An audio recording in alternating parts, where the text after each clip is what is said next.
দেশের প্রাক্তন প্রধানমন্ত্রী ডক্টর মনমোহন সিংয়ের প্রয়াণের 7 দিনের রাষ্ট্রীয় শোক, স্থগিত সমস্ত সরকারি অনুষ্ঠান। এই প্রেক্ষাপটে উত্তর দিনাজপুর জেলার কালিয়াগঞ্জে 30শে ডিসেম্বর থেকে শুরু হতে চলা বইমেলা সাময়িক স্থগিত করা হলো বলে জানালেন কালিয়াগঞ্জ পৌরসভা পুরপ্রধান তথা বইমেলা কমিটির অন্যতম সদস্য রামনিবাস সাহা।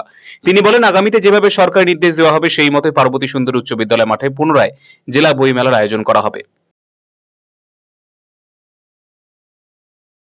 আমাদের 30 ডিসেম্বর থেকে নিয়ে 5 জানুয়ারি অবধি জেলা বইমেলা এবার কালিয়াগঞ্জে অনুষ্ঠিত হওয়ার কথা ছিল। প্রস্তুতি প্রায় আমাদের শেষের দিকে।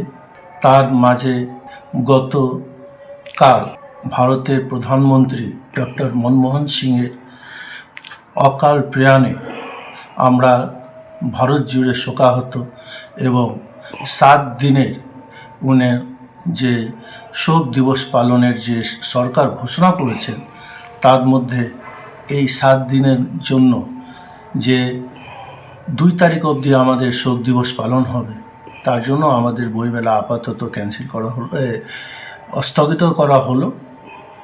সে সরকারে যেভাবে আমাদের গাইডলাইন দিবেন, যখন আবার একটা ডেট পাওয়া যাবে আবার এই বইমেলা আমরা ওই মাঠে পার্বতী সুন্দরী স্কুল মাঠেই আমরা আবার করব আমরা।